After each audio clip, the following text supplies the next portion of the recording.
Bismillahirrahmanirrahim.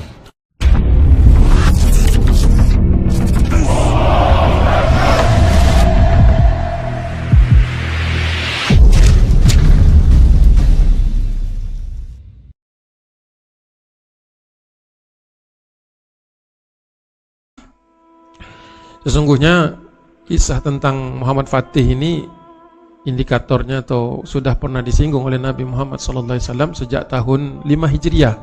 Ya, bukan nama Fatihnya yang disebut, tetapi peristiwanya. Ketika Madinah dikepung oleh pasukan koalisi Al-Ahzab, ya, sampai turun satu surah Al-Ahzab khusus untuk membicarakan di antaranya pengepungan oleh orang-orang musyrikin Quraisy, Banu Ghatafan, Banu Nadir, Yahudi-Yahudi yang lain dan suku-suku yang lain yang berkoalisi. Apa hubungannya dengan pengepungan ini? Saya sering menyebut pembahasan tentang Futuh Konstantinopel ini dengan sebutan Latuftahanna.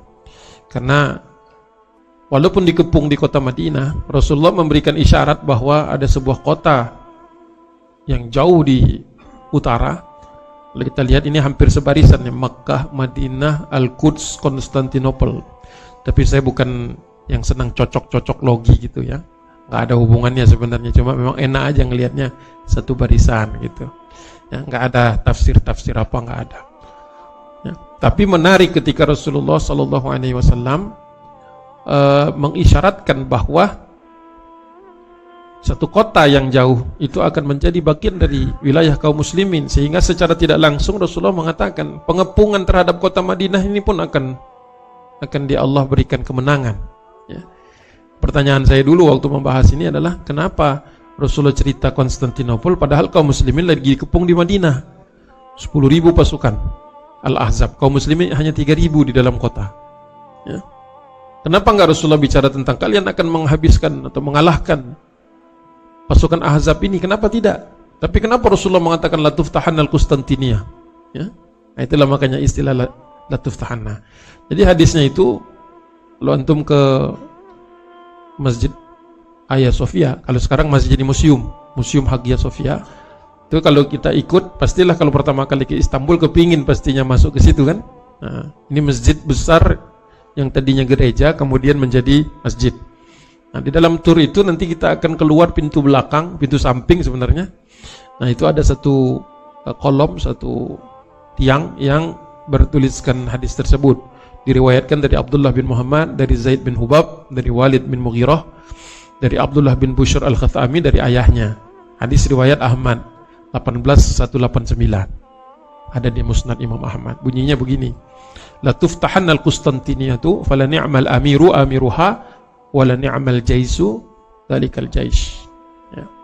Kalau kita breakdown hadis ini, fi'il yang digunakan adalah fataha, ya, membuka, memenangkan atau membuka, membebaskan, ya, atau memerdekakan.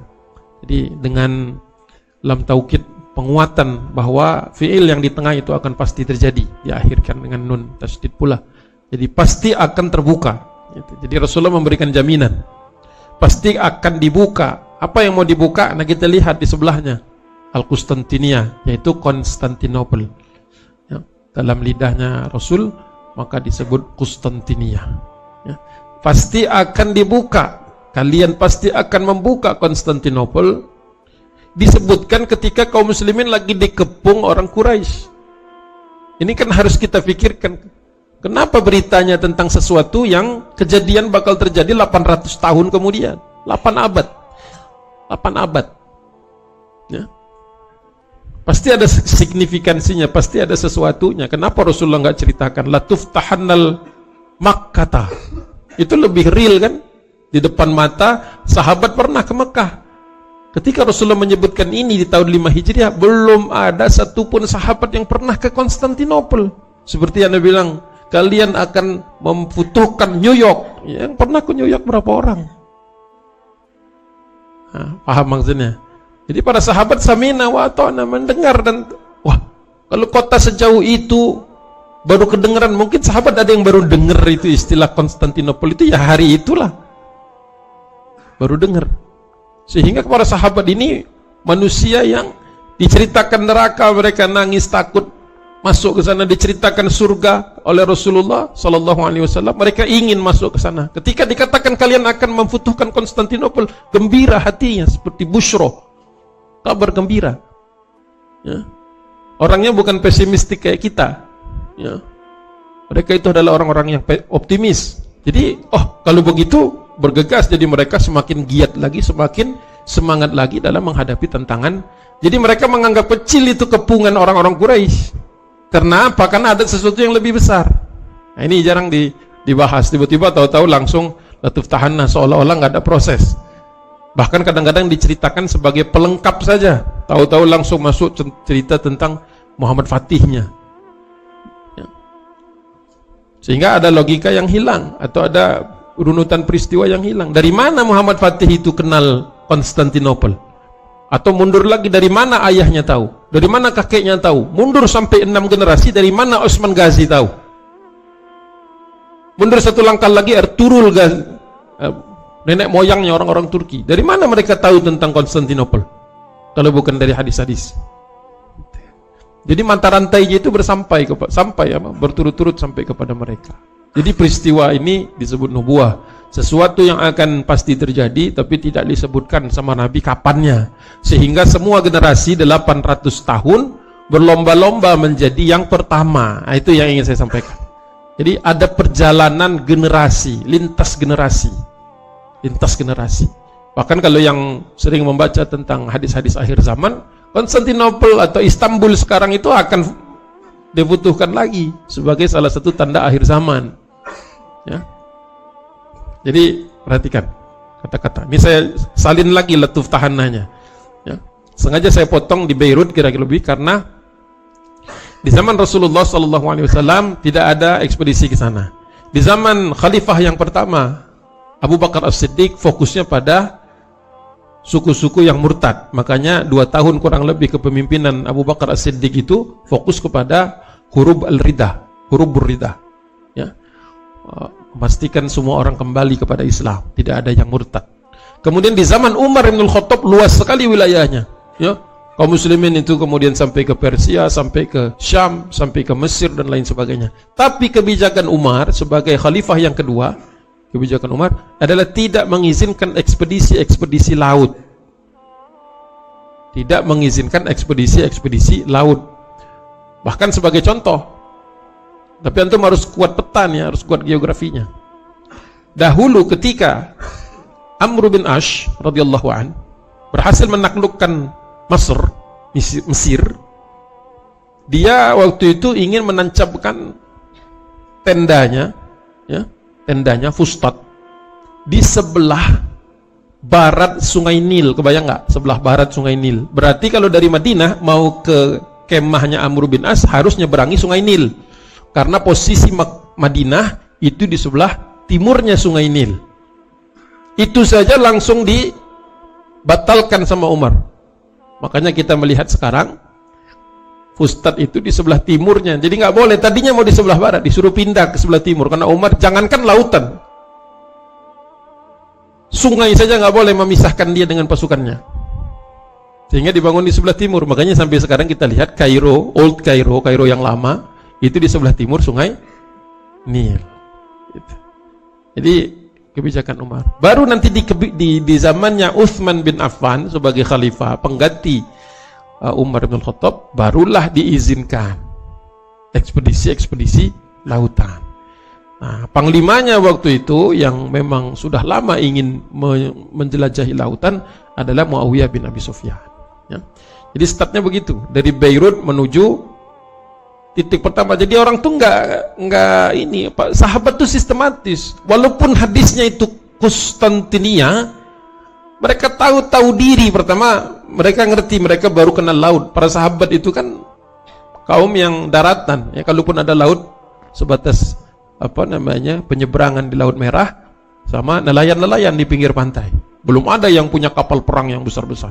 Mereka baru menyerap informasi atau teknologi kelautan dari Bizantium, terutama ketika Amr bin Ash masuk ke Iskandariah, melihat galangan kapal begitu besar, teknologi ribuan tahun, dan belajar cepat mereka. Nah, Muawiyah itu mengkapitalisasi ilmu baru ini. Jadi tahu mereka nggak bisa langsung sampai Konstantinopel. Yang di depan mata dulu namanya Kibrus. Kibrus itu kalau bahasa kita sekarang Siprus. Siprus, ya. Siprus yang terbagi dua itu, Siprus Utara, Siprus Selatan. Utara itu Siprusnya Turki, selatan Siprusnya Yunani. Ya, Yunani. Nah, kisah ini berkaitan dengan Ummu Haram. Jadi banyak sahabat yang dapat informasi-informasi menarik ini. Nah, kisahnya begini, saya sederhanakan kisahnya itu. Sekali waktu Rasulullah SAW sedang berjalan dari kota Madinah menuju Kuba. Ya, nah di Kuba itu kebiasaan Nabi ziarah ke Masjid Kuba. Masjid pertama yang beliau bangun, usisna 'alat taqwa. Masjid pertama yang dibangun atas dasar takwa.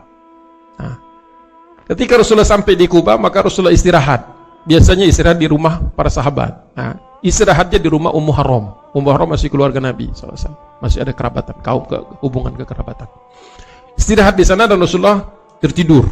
Ya, diriwayatkan dari An Anas bin Malik, An Ummi Haram bintu Milhan qalat.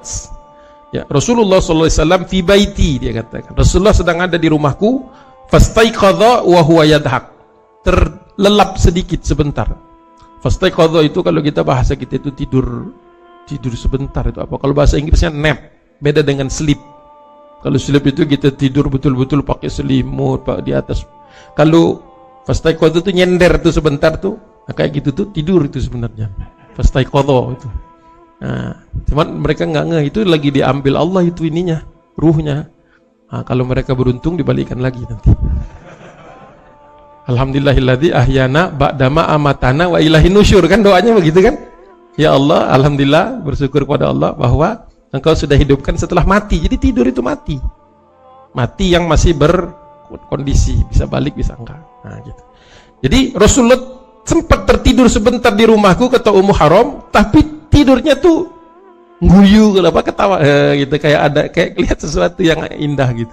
Tak lama setelah itu Rasulullah bangun, qalat ya Nabi Allah bi abi anta wa ummi mimma tadhak. Demi ayah dan ibuku, tadi engkau tuh ketawanya karena apa? Karena apa engkau tertawa? Dijawab sama Nabi SAW. Nah, hadisnya di sini. Nasun min ummati, kata Rasulullah. Ada sekelompok umatku nantinya. Yarkibuna hadal bahri kal muluki alal asirrati. Kata Rasulullah, ketika aku tertidur sebentar tadi, aku diperlihatkan oleh Allah Subhanahu wa taala serombongan manusia dari kalangan umatku yang berlayar, yarkibuna, berlayar mengarungi lautan, bukan sungai, bukan nahar, bahar, mengarungi lautan, kata Nabi SAW, kal muluki, seolah-olah mereka itu raja yang berdiri di atas singgasananya. Jadi nakhoda, para pasukan, marinir gitu kalau terjemahan saya. Karena kan ada manusia, kalau antum anda taruh di atas kapal yang kecil dia, sampan itu, terus sungai lautnya bergelombang, pasti ada yang duduk kan? Kenapa? Nahan dari muntah. Tapi kalau yang sudah anak laut, berdiri dia di depan. Gelombang itu tidak terlalu masalah bagi dia. Mendengar hal tersebut dan heroik sekali, berkata aku, kata Ummu Haram berkata kepada Nabi SAW, ya Rasulullah, ud'ullah an yaj'alani minhum. Ya Rasulullah, doakan aku kepada Allah, mintakan aku kepada Allah berada di kalangan mereka, berada di dalam rombongan pasukan itu. Minta doakan. Ummu Haram, akhwat, antum dengar hadis itu belum tentu kepengen berangkat. Iya kan, langsung kebayang nih atas kapal lah, maboknya, belum perangnya, turun ke bawah itu mungkin antum istilahnya muntah dulu gitu. Pedangnya di mana, baju besinya di mana, nggak kebayang. Ini seorang ummahat yang baru saja ditinggal wafat oleh suaminya, Qais. Siapa nama suaminya? Suami pertamanya, kan dia ini waktu itu kondisinya baru, Amru bin Qais baru saja meninggal dunia di Uhud bersama anaknya Qais bin Amru. Ba'dal Uhud, kehilangan suami dan anaknya. Jadi dia langsung mengatakan, ya Rasulullah, doakan aku ada di rombongan itu. Tidak lama setelah itu Rasulullah tertidur lagi, sama ketawa lagi, sama bangun lagi, sama ditanya lagi, sama jawaban Nabi. Tapi kali ini Ummu Haram mengatakan, ya Rasulullah, doakan aku berada di antara mereka. Kata Rasulullah, wa anti minal awalin. Engkau ada di dalam gelombang pertama. Rasulullah wafat, Abu Bakar wafat, Umar wafat, di zaman Utsman bin Affan baru terrealisasi. Nah, ini stage 1, langkah pertama. Kaum muslimin sampai ke Kibrush. Ya. Satu-satunya di antara para ummahat yang syahidah di sana hanyalah Ummu Haram. Jadi Abu Ubadah bin Samit, seorang ulama besar di kalangan para sahabat, waktu berangkat, ini zaman di mana orang-orang dulu berangkat perang bersama istrinya. Abu Ayyub dengan Ummu Ayyub, Abu Darda dengan Ummu Darda. Ubadah bin Samit berangkat sama Ummu Haram. Nah, ya, mereka tuh romantis, tapi romantisnya bukan candlelight dinner, tapi berperang fisabilillah. Itu ide mereka. Jadi mereka kalau berjuang fisabilillah sama bawa istrinya. Jadi ada masa di zaman Utsman bin Affan, orang tuh berangkat suami istri gandeng-gandengan ke medan jihad fisabilillah. Bukan honeymoon cari hotel terus makan begitu. Tidak ada. Mereka kepengen syahid bersama. Luar biasa kan? Jadi ternyata ada titik, ada prosesnya orang sampai mimpi ke Konstantinopel itu. Abu Muharram juga tahu tentang Konstantinopel, tapi yang di depan dia adalah apa yang langsung pernah disebutkan oleh Nabi SAW. Betul, dia syahid di sana. Kalau mau ketemu dengan kuburannya Ummu Haram atau menziarahinya harus ke Larnaca. Larnaca itu di Kibrus Selatan, wilayahnya Yunani.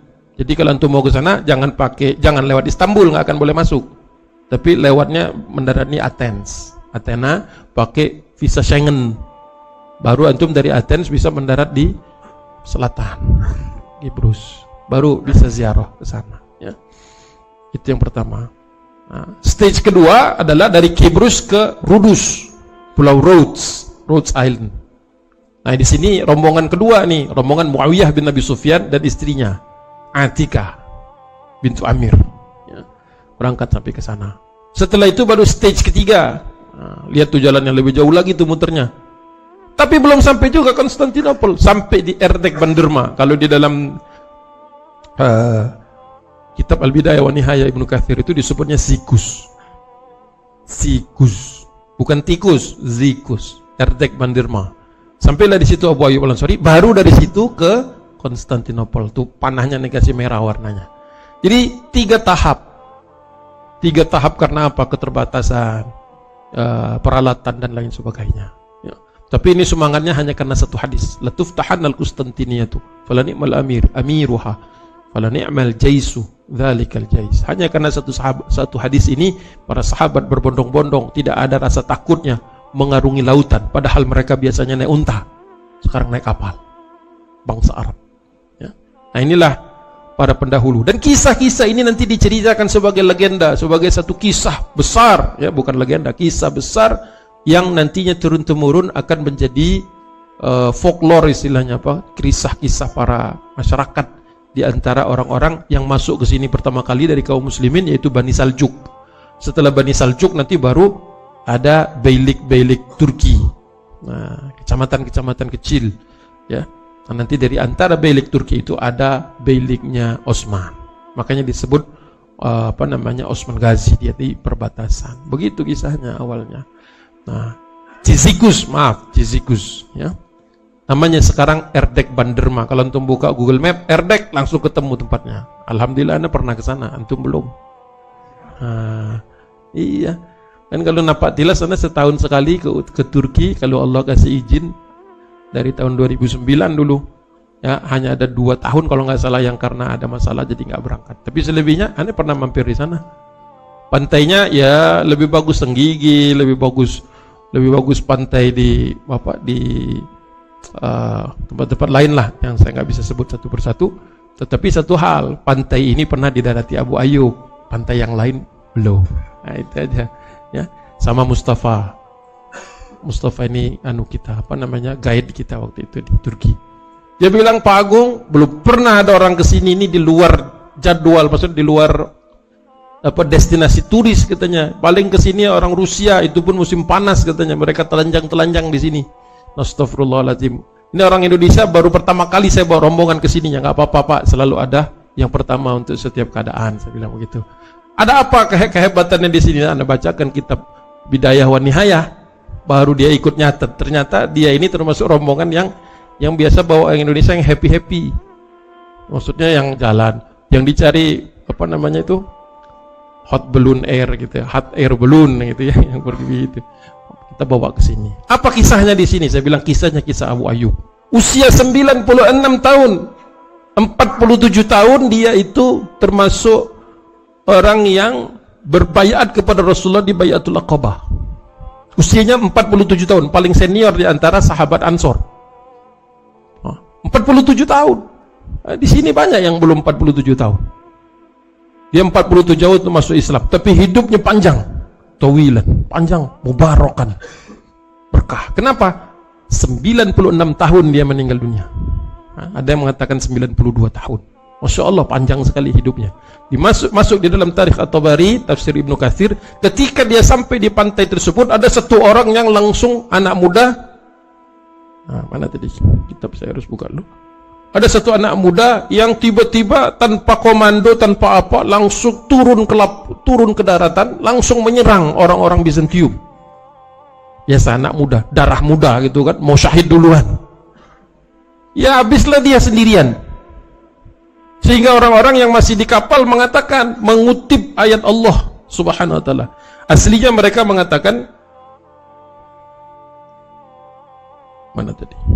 Ulqiya biyadihi ila tahlukah. Anak muda itu menemui kematian dengan tangannya sendiri, tapi dia menghadapi kehancuran. Seolah-olah kemudian di antara mereka ada yang mengutip wa anfiqu fi sabilillahi wa la tulqu bi aydikum ila tahlukah.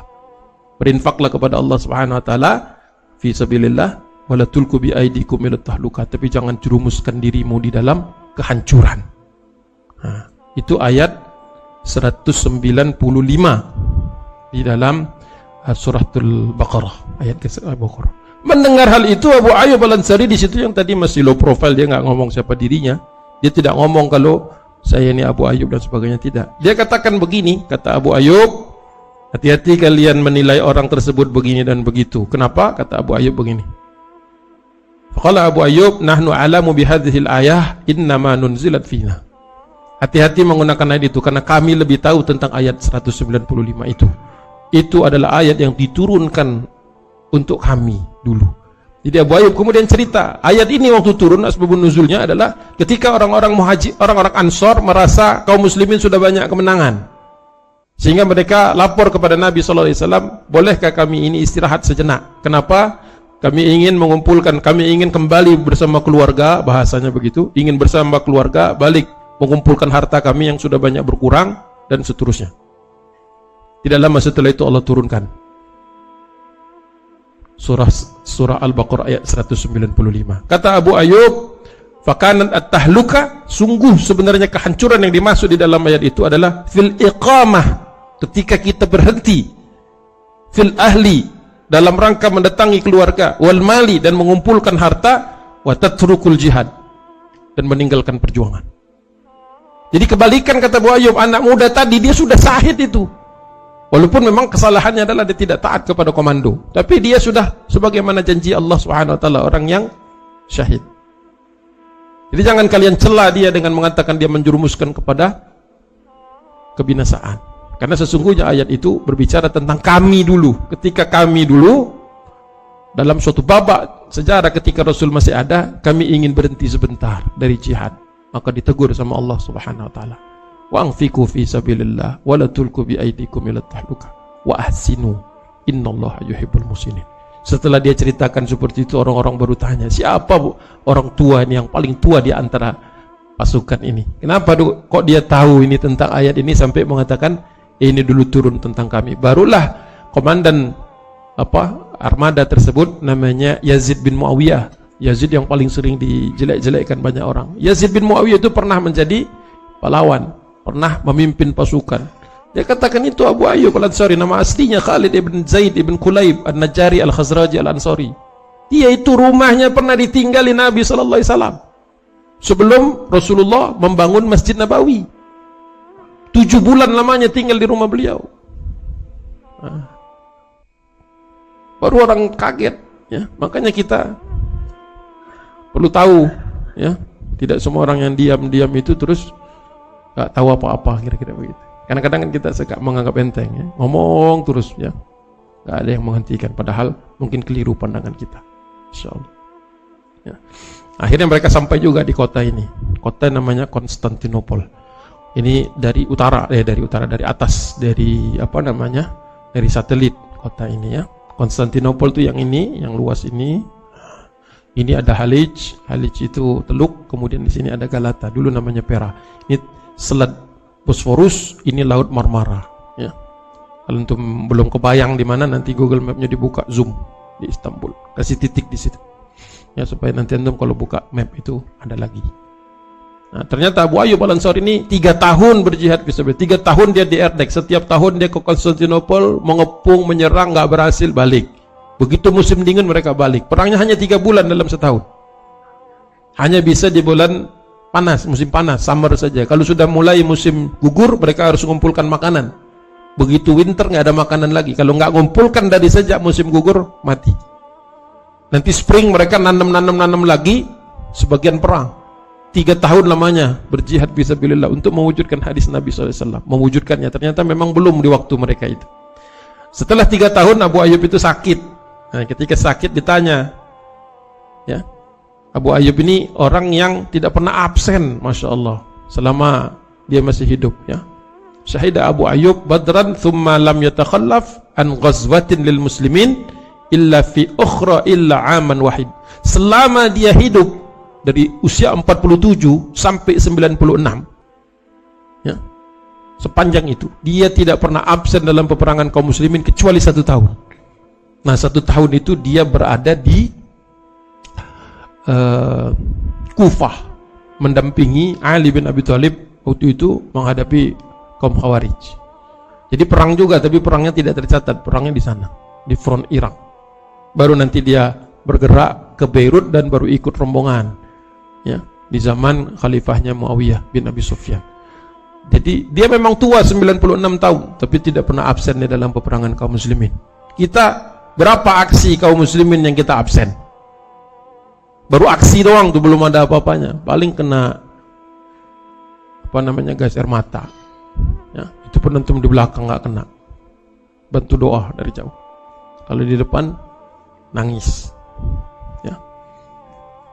Nah, Abu Ayyub ketika sudah lemah ditanya apa istilahnya itu, apa wasiatnya, kira-kira apa, ditanya sama oleh siapa? Yazid bin Muawiyah. Kata Abu Ayyub, saya cuma minta satu, kalau saya wafat di sini, tolong dikuburkan sedekat-dekatnya dengan benteng Konstantinopel. Minta jangan dibawa pulang, jangan dikembalikan ke kota Madinah. Wafat di sini, kuburkan di sini. Oleh sebab itu kemudian dikuburkan. Di mana dikuburkannya? Persis di sini nih posisinya, saya kasih tanda ini bintang nih. Kalau sekarang namanya Ayyub Sultan. Jadi kalau Anda baru pertama kali ke Istanbul, mendarat di bandara, sebelum ke hotel, kalau dijemput belok, minta ke Ayyub Sultan dulu. Ada masjid di sana, salat dulu sana 2 rakaat. Sunnah tahiyat masjid. Setelah itu ziarah ke Abu Ayyub Al-Ansari. Berdoa di situ supaya ada di antara anak keturunan antum yang istiqomahnya seperti Abu Ayyub. Ya. Nah, seperti ini kira-kira kondisinya. Di sini. Di sini masjidnya sebelah sini. Ya. Di sini makamnya Abu Ayyub. Karena banyak orang yang syirik itu, banyak orang ngelap-ngelap makam, maka kemudian ditutup sama pemerintah. Jadi orang hanya bisa melihatnya dari kaca. Karena kalau diablak begitu dibuka, mulai itu manusia-manusia yang tidak mengerti akidah, kadang-kadang selendang yang dia lap-lap begitu, nah gitu. Ada yang begitu-begitu, saya lihat orang Turki sebagian. Tidak semua. Banyak sekarang turis-turis datang ke sana, ya, karena baru tahu kisah Abu Ayyub ini. Dulu tidak terlalu populer. Sejak Muhammad Fatih. Sejak Muhammad Fatih, karena yang mendirikan tempat ini Muhammad Fatih. Sebelum itu tidak ada yang ngurus karena wilayah musuh. Didirikan oleh Muhammad Fatih, ya, setelah Fathu Konstantinia, setelah selesai itu. Nah, kemudian oleh Muhammad Fatih dijadikan di sini untuk titik keberangkatan jihad ke seluruh tempat. Ekspedisi itu selalu mulainya dari Ayyub Sultan. Pasukan dibariskan di sana, berdoa di sana, baru berangkat. Ya. Jadi mengingat kembali betapa perjuangan kaum muslimin dari kalangan sahabat itu merupakan perjuangan yang silih berganti, ya. terus-terusan, sehingga semua sultan nanti di antara setelah Muhammad Fatih, sultan-sultan pun dinobatkan, setelah dinobatkan di istana dibawa ke sini, doanya di sekitar sini. Syekhul Islam dari Turki Utsmani itu semuanya kemudian berdoakan di sini. Jadi tempat yang termasuk sakral untuk sejarah Turki Utsmani. Ya. Di sekitar sini banyak kuburan-kuburan orang-orang penting, orang kepengen dikebumikan di dekat sini. Ya. Allahu a'lam.